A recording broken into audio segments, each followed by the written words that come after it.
Boa noite, igreja. Graça e paz. Aleluia. Vamos falar de amor. Alguém está disposto a falar de amor nessa noite? Se sim, diga amém. Aleluia. Eu creio que Deus, Ele tem muitas coisas para falar conosco. E entre elas, em todo esse tempo, é o que Ele tem feito. Falado de amor com cada um de nós. Nós vamos ler o texto de 1 Coríntios, capítulo 13. Se você não aprender esse texto neste tempo, se você não gravar aqui 1 Coríntios, capítulo 13, fala de amor, eu vou voltar todas as mensagens e você vai ter que escutar todas elas, amém? Amém. Oh, aleluia. Vamos ler 1 Coríntios, capítulo 13. Pode ficar sentadinho no seu lugar, por gentileza. O texto diz assim: ainda que eu falasse as línguas dos homens e dos anjos, e não tivesse amor, seria como metal que soa ou como sino que tine. E ainda que tivesse o dom de profecia, e conhecesse todos os mistérios e todo o conhecimento, e ainda que tivesse toda a fé de maneira tal que transportasse os montes, e não tivesse amor, nada seria. E ainda que distribuísse toda a minha fortuna para o sustento dos pobres, e ainda que entregasse o meu corpo para ser queimado, e não tivesse amor, nada disso me aproveitaria. O amor é sofredor, é benigno, o amor não é invejoso, o amor não trata com leviandade, o amor não se ensoberbece. E eu vou voltar de novo nesse versículo 4, porque é interessante demais. O amor é sofredor, é benigno, o amor não é invejoso, o amor não trata com leviandade, não se ensoberbece, não se porta com indecência, não busca os seus interesses, não se irrita, não suspeita mal, não folga com a injustiça, mas folga com a verdade. Tudo sofre, tudo crê, tudo espera, tudo suporta. O amor nunca falha. Mas, havendo profecias, serão aniquiladas, havendo línguas, cessarão, havendo conhecimento, desaparecerá, porque em parte conhecemos e em parte profetizamos, mas quando vier o que é perfeito, então o que o é em parte será aniquilado. Quando eu era menino, falava como menino, sentia como menino, pensava como menino, mas logo que cheguei a ser homem, acabei com as coisas de menino. Porque agora vemos por espelho, enigma, mas então veremos face a face.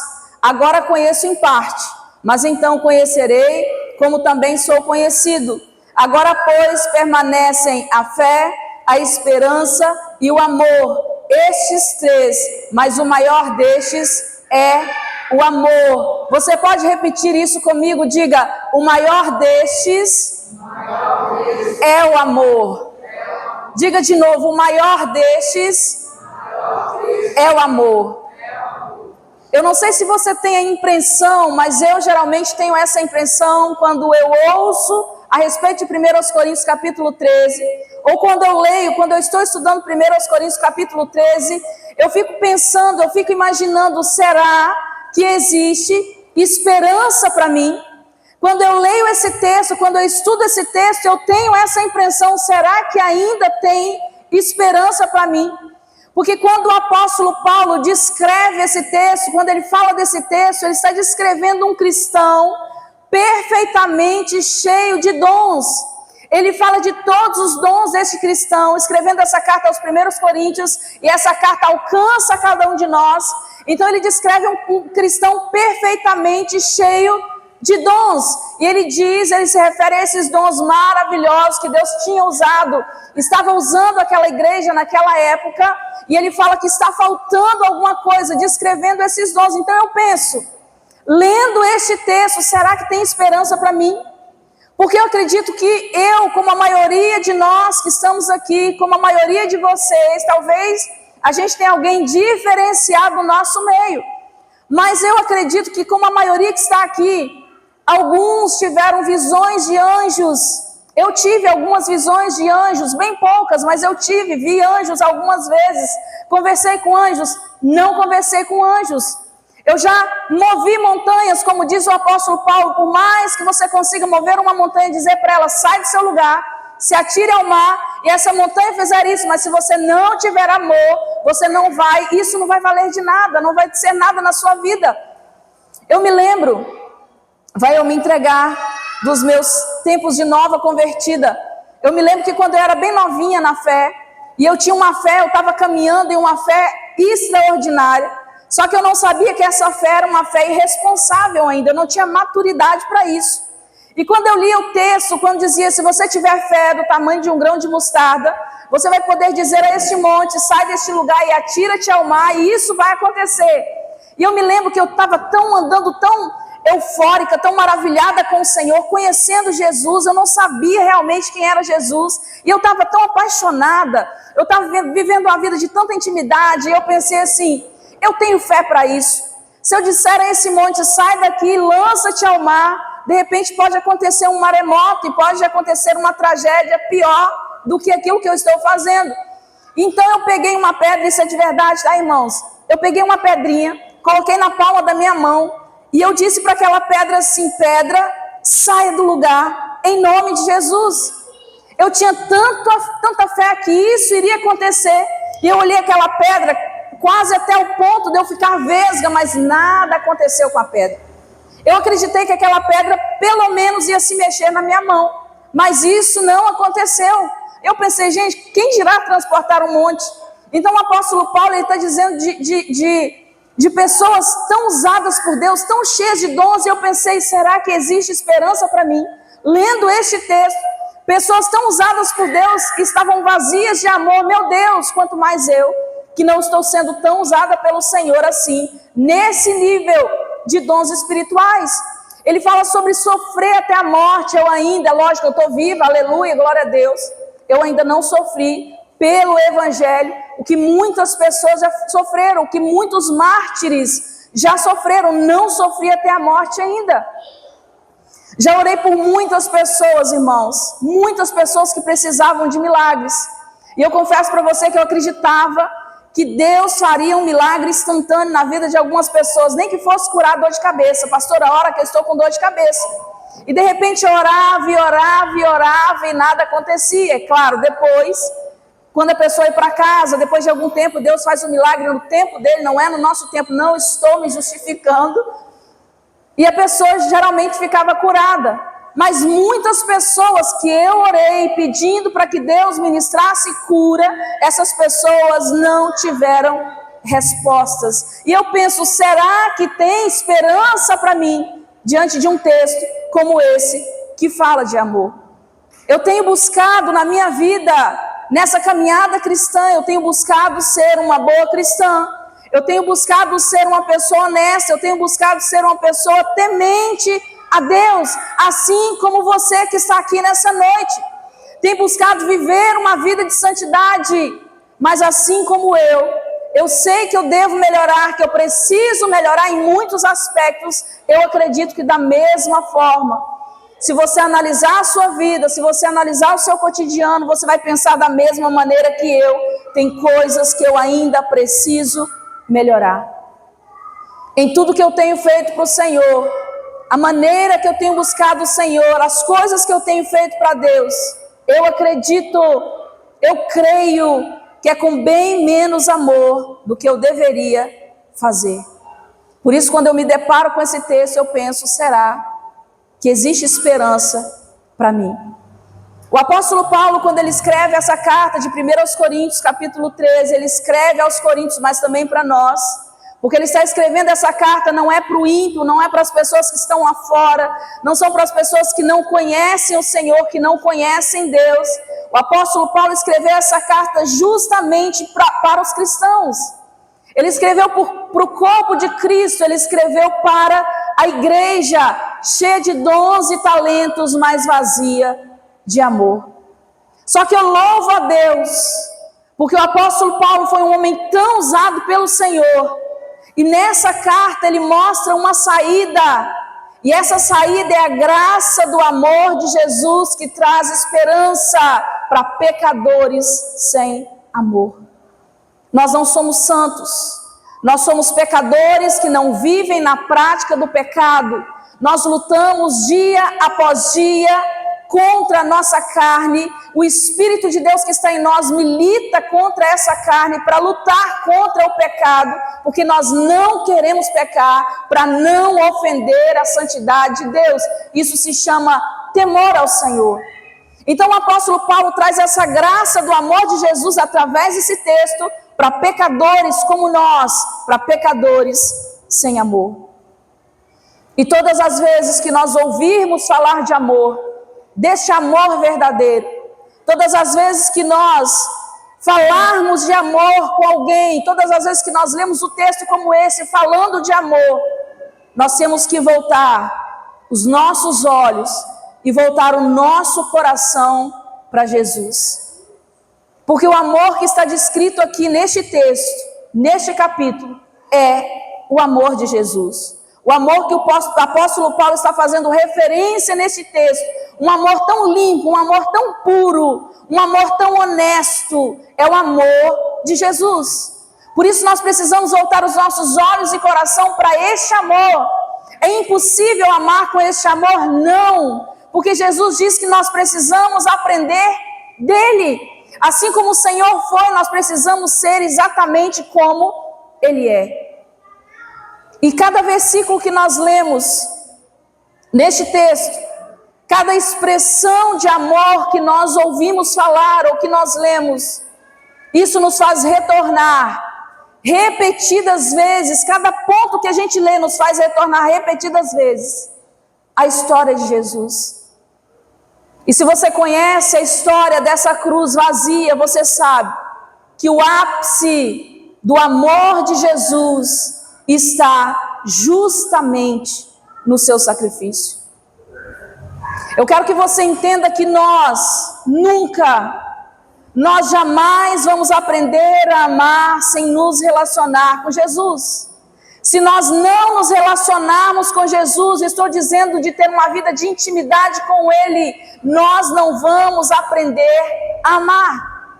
Nós vamos viver todos os outros amores que as pessoas nos ensinam. Nós vamos viver todos os outros amores que a internet nos ensina, que a mídia ensina e tem jogado aos montes na nossa mente, na mente dos nossos filhos. Mas se nós não tivermos um relacionamento de verdade com Jesus, nós nunca vamos aprender a amar. Porque o verdadeiro amor, esse amor que vem de Cristo para nós, esse amor é desenvolvido à medida que nós temos intimidade com Ele. Você deve ter ouvido falar sobre água nos seus artelhos, nos tornozelos, nos joelhos, água na cintura, água nos ombros e água até onde você não consegue mais nadar. É nesse nível que você precisa estar com o Senhor. Você precisa se submergir nessa água para viver esse verdadeiro amor que nós estamos falando aqui, que o apóstolo Paulo citou. 1 João capítulo 4, versículo 19 diz que nós amamos porque Ele nos amou primeiro. Não tem outra maneira de nós vivermos e praticarmos esse amor se não for através de uma vida de intimidade com o Senhor. E quanto mais amor de Jesus nós tivermos em nós, mais nós vamos viver esse amor sacrificial. O amor tudo sofre, o amor tudo crê, o amor tudo suporta. Você entende isso? Quanto mais mergulhado em Jesus você tiver, mais você vai entender esse amor sacrificial, mais você vai viver esse amor sacrificial. Se você ainda tem dúvida se você é capaz de amar com este amor, então você precisa aumentar o seu nível de água da presença de Deus. Você precisa mergulhar mais fundo no Senhor. Quanto mais amor de Jesus você tiver em você, mais você vai amar. E isso flui naturalmente, porque você tem uma vida de intimidade com o Senhor. Nos 3 evangelhos, em Mateus 19, Marcos 10 e Lucas 18, Fala da história de um jovem, você deve conhecer bem essa história. Esses 3 evangelhos contam essa história por uma razão, é uma história muito importante. Fala justamente da história do jovem rico, ou podemos chamá-lo, colocar um outro título a essa história, não mais chamá-lo de jovem rico, mas nós podemos chamá-lo de o homem que achava que sabia amar. Ele foi muito inteligente quando ele foi falar com Jesus, porque ele estava interessado em saber a respeito da vida eterna. E é claro, nós sabemos que todos nós um dia vamos morrer. E esse deveria ser o maior interesse do ser humano, se preocupar com a vida eterna, querer saber sobre a vida eterna. A gente busca a Deus com um propósito, com uma intenção e com um interesse. Sim, nós somos interesseiros. Nós queremos ir para o céu. Nós buscamos o Senhor porque nós queremos ter a vida eterna, mas essa deveria ser a nossa preocupação diária, a vida eterna. E esse jovem que achava que sabia amar, ele foi até Jesus e ele disse ao Senhor, lá em Marcos capítulo 10, versículo 17: e pondo-se a caminho, correu para ele um homem, o qual se ajoelhou diante dele e lhe perguntou: bom mestre, que farei para herdar a vida eterna? Até essa altura da sua vida, até esse ponto aqui, este jovem rico, ou homem que achava que sabia amar, diga, o homem que achava que sabia amar. Eu acredito que Deus ele vai mudar o título de muitas vidas nessa noite. Eu acredito que Deus ele está mudando o título de muitas vidas neste tempo. Talvez você se chamava pelo seu nome, mas Deus está te chamando neste tempo, a mulher ou o homem que achava que sabia amar. Assim como esse jovem rico, esse homem que achava que sabia amar.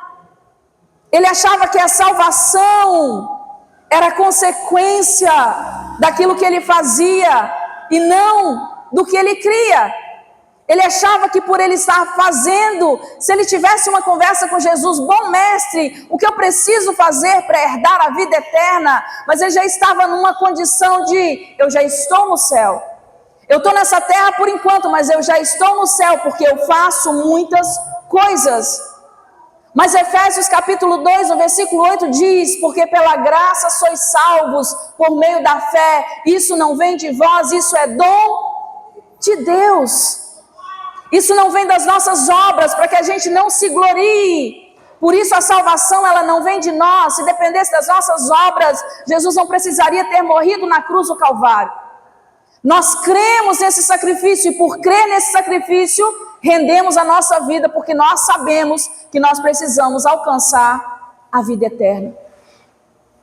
Então Jesus, quando houve esse jovem que achava que sabia amar, chamá-lo de bom, Jesus disse, você não é bom, eu não sou bom porque eu sou Deus, dizendo como se Jesus tivesse dito, eu sou Deus, mas eu ainda estou nesse corpo terreno, esse corpo pecaminoso, embora Jesus andando num corpo de pecado, ele nunca, jamais pecou. Então Jesus não aceita ser chamado de bom, e Jesus diz, bom é só um, que é o Pai que está nos céus. E quando Jesus fala com esse jovem a respeito da bondade de Deus, ele então apresenta para ele o padrão da justiça de Deus. E o padrão da justiça de Deus é o oposto do nosso padrão de justiça. O padrão da justiça de Deus, do Deus que é bom, do Deus que nos ama, é diferente do nosso padrão de justiça humano. O profeta Isaías disse que a nossa justiça, a justiça do homem é como um trapo de imundícia, é como um trapo sujo que não vale nada, que não serve de nada diante da justiça de Deus. Então Jesus, tendo essa conversa, ele apresenta para esse jovem, para esse homem que achava que sabia amar, o padrão da justiça de Deus. A justiça do homem, a justiça desse jovem era fazer boas obras para ser salvo. Ele acreditava que se ele fizesse boas obras, ele seria salvo. Mas a justiça de Deus diz para nós que quando nós somos salvos, nós fazemos boas obras. Quando nós somos salvos, nós amamos as pessoas. Quando nós somos salvos, nós temos uma boa conduta. Então Jesus diz para ele no versículo 19: você conhece os mandamentos: não cometa adultério, não mate, não roube, não dê falso testemunho, honre seu pai e a sua mãe. Honra seu pai e a sua mãe. E esses mandamentos não são apenas ordenanças. Esses mandamentos são mais do que isso, não são apenas as leis que Moisés havia escrevido lá atrás no Antigo Testamento. Esses mandamentos: não cometa adultério, não mate, não roube, não dê falso testemunho, honre o seu pai e sua mãe. Esses mandamentos estão exibindo o amor que Deus exige de cada um de nós. Tire a lei. Ele estava acostumado a viver a lei. Pela lei eu vou para o céu, eu faço boas obras, mas ele precisava ser salvo, porque quando eu sou salvo é que eu faço as boas obras. Eu não faço boas obras para ser salvo. Por ser salvo eu faço boas obras, eu amo as pessoas. Romanos capítulo 13, no versículo 10 diz: o amor não pratica o mal contra o próximo. Portanto, o amor é o cumprimento da lei. Você entende o que o apóstolo Paulo disse? Você pode fazer qualquer coisa. Esse jovem que achava que sabia amar, cumpria tudo isso. Ele não cometia adultério, ele não matava, ele não roubava, ele não dava falso testemunho, ele honrava o pai e mãe, mas ele seguia a lei, mas faltava a ele uma coisa. E você vai ver depois no texto, faltava a ele uma coisa. Jesus disse, e o que estava faltando para esse jovem? Justamente amor. Quando eu amo, eu estou cumprindo toda a lei. Mateus capítulo 5, versículo 17 diz: Jesus disse: não penseis que vim revogar a lei e os profetas. Não vim revogar, mas eu vim cumprir a lei. Por que Jesus veio cumprir a lei? Porque Jesus é a expressão exata do amor de Deus. Você pode dar glória a Deus? Então, contra o amor não existe lei. Toda lei, todo mandamento se cumpre no amor. Para você entender melhor, lá em Mateus capítulo 22, no versículo 36 ao 40, eu vou beber água para você glorificar ao Senhor.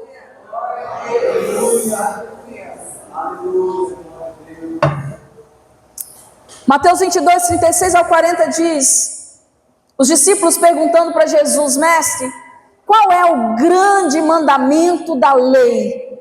Sabe aquele mandamento que eu vou cumpri-lo e eu vou chegar ao céu? E os discípulos perguntam: qual é o grande mandamento da lei? E Jesus disse-lhe: amarás o Senhor teu Deus de todo o teu coração, e de toda a tua alma, e de todo o teu pensamento. Este é o primeiro grande mandamento. E o segundo, semelhante a este, é: amarás o teu próximo como a ti mesmo. Destes dois mandamentos dependem toda a lei e os profetas. Não há como fugirmos, não há como cumprirmos as ordenanças do Senhor se nós não cumprirmos primeiro essa, que é o amor. O amor é o alicerce da vida cristã. O amor é a raiz da vida cristã. Não existe uma árvore sem raízes. Qualquer vendaval consegue derrubar essa árvore. Então o amor é a raiz, é o alicerce, é a base de toda vida cristã. É o que o apóstolo Paulo está dizendo: você pode fazer qualquer outra coisa. Você pode ser dotado de qualquer dom, você pode ter dom de cura, dom de milagres, de manifestação de milagres, de sinais e maravilhas, dom de profecia, dom de pregar a palavra, qualquer dom que enche o ego do homem, mas se você não tiver amor, isso não vale nada. O amor é o alicerce, é a raiz da vida cristã. E se eu amo a Deus, como disse o primeiro mandamento, o maior grande mandamento, o primeiro grande mandamento, amar a Deus sobre todas as coisas. Se eu amo a Deus, eu cumpro todos os outros mandamentos. Se eu amo a Deus, eu obedeço. Se eu amo a Deus, eu amo também o meu próximo. E isso não se torna um fardo para mim, isso vai fluir na minha vida de forma sobrenatural. Eu creio que esse homem que teve essa conversa com Jesus, esse homem que achava que sabia amar, quando ele ouviu Jesus dizer essas coisas, olha, não mate, não cometa adultério, não roube, honre seu pai e sua mãe. Quando ele ouviu isso, ele pensou, uau, já estou no céu, isso aqui é fácil. Amar o próximo é fácil. Entrar no céu é fácil. Mas Jesus, no versículo 20, disse assim, aliás, o jovem disse assim para o Senhor, depois que ouviu essa palavra, ele respondeu a Jesus e disse, mestre, tudo isso eu tenho guardado desde a minha mocidade. E quando ele fala isso para Jesus, com compaixão, com amor, Jesus mostra esse jovem que achava que sabia amar, que ele não era quem ele pensava que era. Ele não era quem ele pensava ser. Por isso a palavra de Deus, ela vem confrontar os nossos corações nesse tempo. Por isso essa palavra sobre amor tem confrontado muito o nosso coração. Jesus está confrontando esse jovem porque ele não era quem ele pensava ser em matéria de amor. Ele obedecia a todos os mandamentos, mas ainda faltava uma coisa. E Jesus diz exatamente isso para ele no versículo 21. Jesus olhando para ele, o amou. Olha que impressionante. Por mais que a gente erre, por mais que a gente peque, por mais que a gente desobedeça a Deus, e você não deve fazer isso de forma alguma, Jesus olhou para aquele jovem que achava que estava fazendo tudo, que estava vivendo uma vida perfeita. Jesus o amou e disse, falta-te uma coisa. E que impressionante que Jesus está falando para nós justamente essa uma coisa que falta na nossa vida, para nós conquistarmos tudo aquilo que Deus tem para nós. Semana passada eu falei a respeito do segredo que o apóstolo Paulo descobriu para ser quem ele era, para ele se tornar o homem extraordinário que ele se tornou, e justamente este segredo era o que faltava na vida do apóstolo Paulo, e ele descobriu que era o amor. E Jesus está dizendo para esse jovem que achava que sabia amar, falta-te uma coisa, vai, vende tudo quanto tens e dá aos pobres e terá um tesouro no céu, e vem, toma a sua cruz e segue-me. Mas ele, pesaroso dessa palavra, retirou-se triste, porque possuía muitas propriedades. Jesus fez um teste.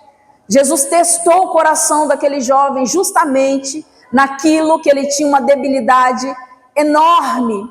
Ele seguia exatamente o que os mandamentos diziam, mas faltava para ele esses dois mandamentos: amar a Deus sobre todas as coisas e amar o próximo como a ti mesmo.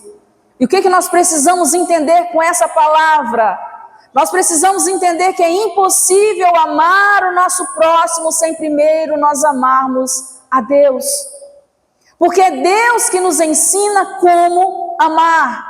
Ele nos amou primeiro para nos ensinar como amar. Então é impossível, se eu não amo a Deus, eu não consigo amar o meu próximo. E quando eu amo a Deus de todo o meu coração, com toda a minha alma, com todo o meu entendimento, quando eu amo a Deus, eu renuncio à minha vida. Quando eu amo a Deus, eu renuncio às minhas vontades. Quando eu amo a Deus, eu abro mão de tudo que eu quero para mim, para viver aquilo que Ele quer para mim. Quando eu amo a Deus, eu entrego a minha vida completamente a Ele. E deixa eu te contar um segredo, se você não sabe. Aquilo que Deus tem e quer para você é muito melhor e maior do que aquilo que você quer para si mesmo. Então, quando nós nos rendemos a Jesus por amor, nós entregamos a nossa vida completamente a Ele, totalmente a Ele, nós sempre vamos sair ganhando. E a característica do amor, a maior característica do amor, é o que Jesus diz para esse jovem: tome a sua cruz, vem. toma a tua cruz e siga-me. Essa é a maior característica do amor. Tudo para mim torna-se sem valor porque eu amo Jesus acima de tudo, acima de qualquer coisa, acima de qualquer ambição, acima de qualquer sonho. Eu amo Jesus. No texto que nós lemos de 1 Coríntios 13, o apóstolo Paulo fala no versículo 8 até o 10. Ele diz: o amor nunca falha. Ele é categórico em dizer isso: o amor nunca falha. Mas havendo todos os dons, havendo profecias, elas vão acabar, elas vão ser aniquiladas, vão ser exterminadas. Havendo línguas, essas línguas cessarão. Havendo conhecimento, ele vai desaparecer. Porque em parte nós conhecemos, em parte nós profetizamos, ninguém sabe de tudo.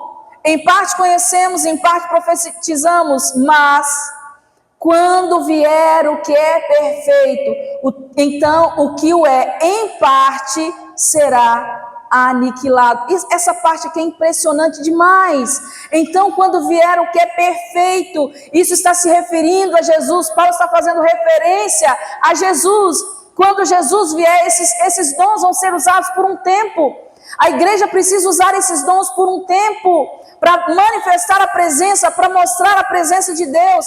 Mas quando o que é perfeito vier, quando Jesus vier, tudo isso vai perder utilidade diante dele, diante da presença dele. Isso não vai ter utilidade nenhuma para nós, nenhum dom de conhecimento, dom de profecia, os talentos, os dons, línguas, nada disso, dom de pregação do evangelho, nada disso vai ter valor algum. Tudo isso vai perder utilidade quando o que é perfeito vier para arrebatar a sua igreja. Diga glória a Deus. E no fim de tudo, o apóstolo Paulo continua dizendo: só vai permanecer o amor, porque é justamente o amor que vai nos levar ao céu. É justamente o amor que vai permanecer, porque o amor é o caminho para a salvação. Efésios capítulo 4, no versículo 30 diz: e não entristeçais o Espírito de Deus, na qual fostes selados para o dia da redenção.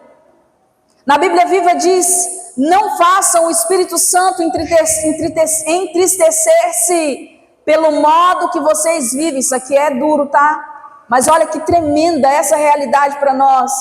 Não façam o Espírito Santo entristecer-se pelo modo como vocês vivem. Se lembrem que é Ele quem garante que vocês estarão presentes naquele dia, quando o que é perfeito vir, quando a salvação do pecado se completar. Nós entendemos, e esse jovem entendia, que ele precisava buscar a salvação. Ele precisava alcançar a vida eterna, mesmo que com toda a riqueza ele não ia conseguir comprar uma passagem para entrar na vida eterna. Então ele vai até Jesus e diz: bom mestre, o que eu preciso fazer para herdar a vida eterna? Aqui está dizendo para nós: não entristeça o Espírito Santo. Você vai entender por quê. Quando nós aceitamos Jesus como nosso único e suficiente Salvador, quando você ouve um apelo dizendo: aceite Jesus, renda sua vida a Ele, se entregue a Ele, levante a sua mão, e nós de repente aceitamos Jesus como nosso Salvador, automaticamente nós somos marcados, nós somos selados, é colocado um selo em nós do Espírito Santo como propriedade de Deus. Então, quando os céus olham para nós, quando o reino espiritual olha para nós, tanto o céu quanto o reino das trevas, ele enxerga em nós uma marca, ele enxerga em nós um selo. Nós somos selados para o dia da redenção, nós somos selados para o dia daquele que é perfeito, quando aquele que é perfeito vir. Nós somos selados para o dia da salvação, no dia do arrebatamento.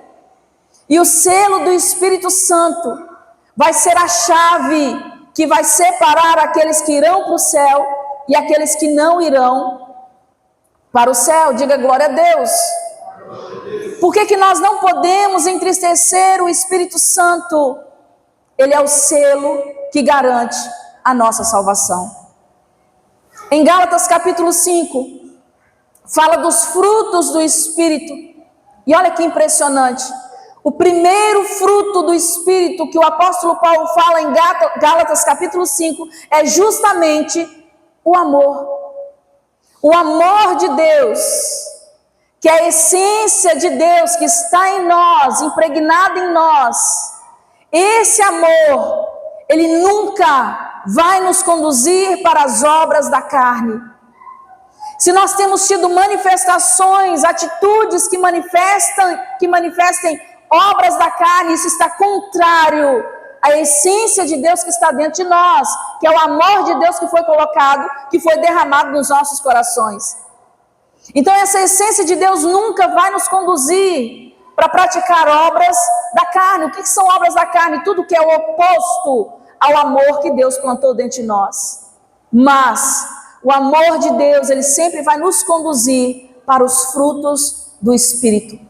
E Gálatas 5, no versículo 22 até o 25 diz: mas quando o Espírito Santo controlar nossas vidas, essa é a versão viva, quando o Espírito Santo controlar a sua vida, vai se mapeando, vai se colocando, vai pensando assim: meu Deus, tem esperança para mim? Tem esperança para você. Quando o Espírito Santo controlar as nossas vidas, ele produzirá em nós esta espécie de fruto. O primeiro deles, amor, alegria, paz, paciência, bondade, retidão, fidelidade, mansidão e domínio próprio. E aqui não há conflito algum com as leis judaicas. Em outra tradução diz: contra essas coisas não há lei. Versículo 24. Aqueles que pertencem a Cristo pregaram seus maus desejos naturais na sua cruz e os crucificaram ali. Se agora estamos vivendo pelo poder do Espírito Santo, sigamos a liderança do Espírito Santo em todos os aspectos da nossa vida. Se nós somos guiados pelo Espírito e há um contraste entre o Espírito e a carne, é o oposto. Obras da carne e obras do Espírito. Se nós somos guiados pelo Espírito Santo, o primeiro fruto que vai se manifestar na nossa vida é justamente o amor. Por isso, quando Jesus foi para o céu, ele foi estratégico em enviar a nós o Espírito Santo. Jesus enviou a nós o Espírito Santo para que o Espírito agora morasse dentro de nós. Antes o Espírito Santo vinha, se manifestava na vida de alguém e saía. Hoje não. O Espírito Santo, ele mora dentro de cada um de nós. E tem uma frase muito interessante que diz: existe sobrenaturalmente em nós um ambiente permeado de amor, que é a essência de Deus. Onde você acha que o Espírito Santo mora? Ele mora justamente, ele veio habitar justamente nesse ambiente permeado de amor que existe dentro de cada um de nós. E se nós não entristecermos o Espírito Santo, se nós de fato fazemos aquilo que o Espírito Santo quer, se nós seguirmos de fato o Espírito Santo, se nós obedecermos, nós vamos produzir frutos do Espírito e não frutos da carne. Desde a criação do homem, desde que Deus criou o ser humano, a Bíblia diz que o sopro de Deus gerou este ambiente dentro de nós, esse ambiente permeado de amor, onde o Espírito Santo mora. Gênesis capítulo 2, versículo 7, diz: e formou o Senhor Deus o homem do pó da terra, e soprou em suas narinas o fôlego de vida, e o homem foi feito alma vivente. O Espírito Santo, ele veio morar em nós porque ele tem um propósito extraordinário. Ele veio morar em nós, ele veio morar no homem que estava separado de Deus por causa do pecado. Ele veio morar em nós para reacender, para trazer à superfície de novo essa essência de Deus, que é o amor que existe dentro de nós, mas por algum motivo está apagado ou está sufocado. 1 João capítulo 4, versículo 8 diz que Deus é amor. Creia e guarde isso no seu coração. Tudo que Deus faz, todas as coisas que Deus criou, toda a base das ideias de Deus, toda a base das ações de Deus é justamente o amor. Deus não faz nada se não for por amor. Se coloque de pé no seu lugar, por gentileza. Aleluia, aleluia. Nós louvamos o Senhor, nós bendizemos a Deus, porque Ele tem tratado de uma forma tão profunda no nosso coração. E eu quero dizer para você que quando Deus olha para essa igreja, como Ele está olhando nessa noite, a Bíblia diz que os olhos do Senhor estão em todo lugar, contemplando maus e contemplando os bons. E eu acredito que os olhos do Senhor estão sobre nós essa noite, mas Ele não está nos enxergando como igreja em relação a essa palavra. Deus está nos enxergando como indivíduos, porque enquanto o Espírito Santo está ministrando uma palavra no seu coração, Deus está observando como cada um de nós nos portamos diante dessa palavra. Deus está observando como cada um de nós está praticando ou não essa palavra.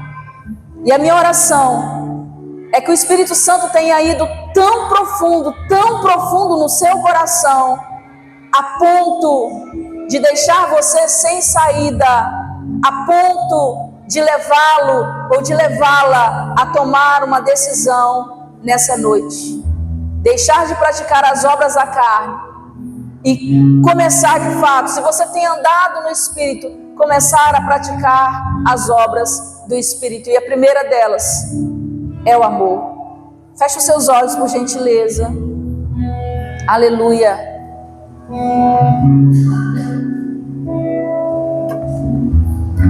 Não há nada mais importante que o teu amor, Senhor. Nós nos sentimos tão amados por Ti nesse tempo, Pai. Esse tempo em que o Senhor tem ministrado aos nossos corações de uma forma tão extraordinária, de uma forma tão profunda. Tem coisas em nós que só o Senhor conhece. Tem coisas em nós, sentimentos dentro de nós, que nós temos até vergonha de falar em voz alta.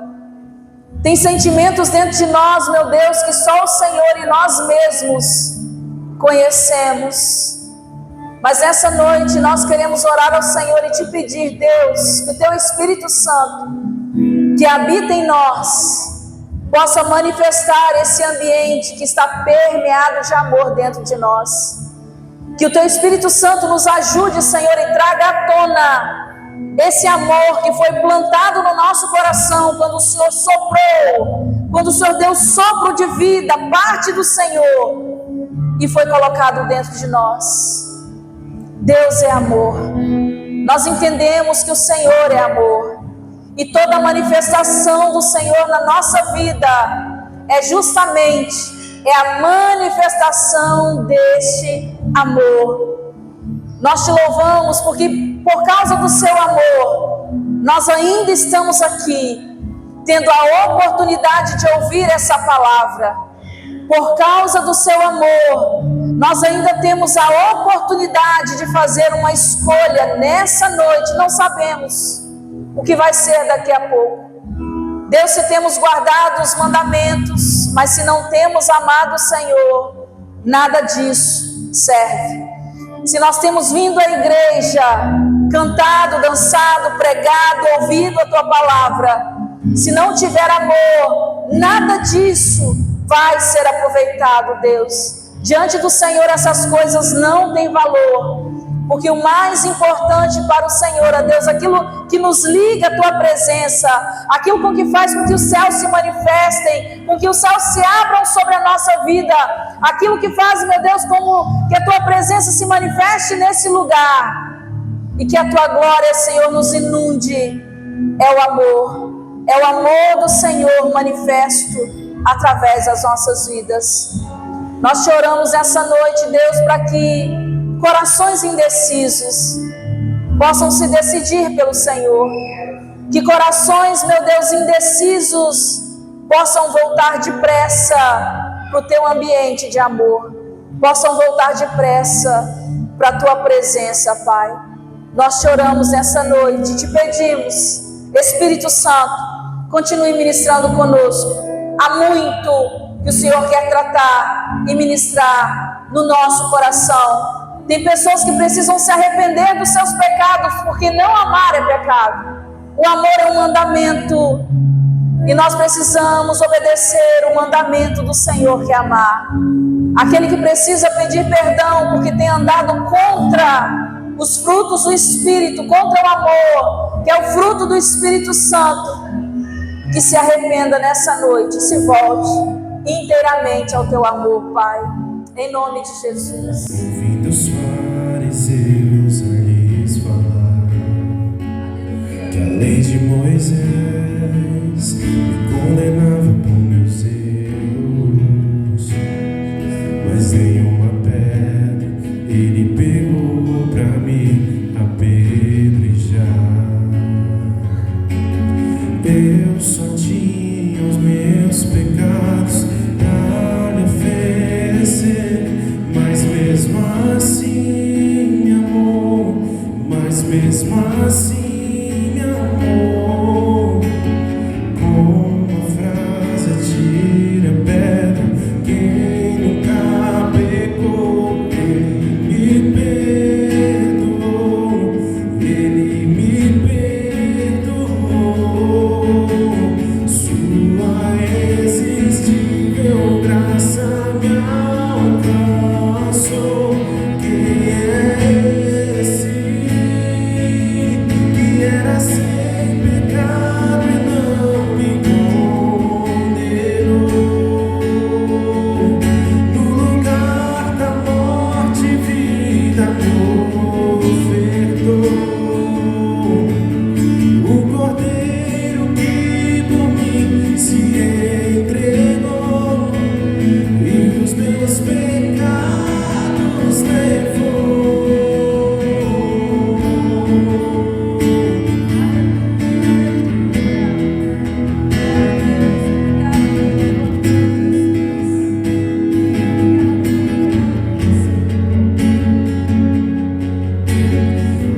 Eu só tinha os meus pecados pra lhe oferecer, mas mesmo assim me amou, mas mesmo assim me amou.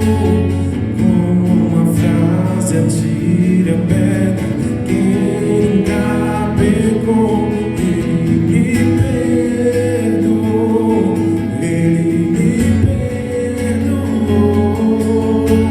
Sua irresistível graça me alcançou. Quem é esse que era sem pecado e não me condenou? No lugar da morte, vida me ofertou. O cruzeiro se entregou e os meus pecados levou. Eu não te troco por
ministrada. Te louvamos, Deus, porque corações que estiveram abertos foram alcançados. Te louvamos, Deus, porque começa um novo tempo nessa igreja. Começa um novo tempo nas nossas vidas, Pai. E a partir desse tempo, tudo aquilo que alicerçarmos em amor vai se manifestar para a glória do Senhor. Vai acontecer para a glória do Senhor. Milagres virão, coisas extraordinárias acontecerão, porque descobrimos o segredo, que é o amor. Obrigada por nos amar, meu Deus, de uma maneira tão profunda, a ponto de ministrar essa palavra tão clara e tão extraordinária no nosso coração. Nós te louvamos, nós te exaltamos, em nome de Jesus. Você pode dar um forte aplauso ao Senhor, mais forte, com a sua boca aberta, glorificando a Ele. Te adoramos, te amamos, Jesus. Aleluia. Você tem coragem de dizer isso? Se eu amo Jesus, eu amo meu próximo. Se eu amo Jesus, eu obedeço. Se eu amo Jesus, eu sigo o que 1 Coríntios está dizendo. Você tem coragem de dizer isso? Jesus, eu te amo. Você tem coragem? Grite para Ele, olhe para o céu. Diga: Jesus, eu te amo. Diga mais forte: Jesus, eu te amo. Mais forte: Jesus, eu te amo. Jesus, eu te amo. Jesus, eu te amo. Diga para Ele, declare a Ele isso, porque uma vez que nós declaramos, nós estamos dispostos a viver esse amor. Aleluia. Com a sua mão estendida aos céus, que a graça de Jesus, que o amor de Deus Pai e as doces consolações do Espírito Santo sejam conosco hoje e permaneçam todos os dias da nossa vida, em nome de Jesus. Tenha uma boa noite no amor do Senhor. Paz seja convosco. Aleluia. Dê um abraço nessa pessoa que está aí perto de você. Que Deus te abençoe.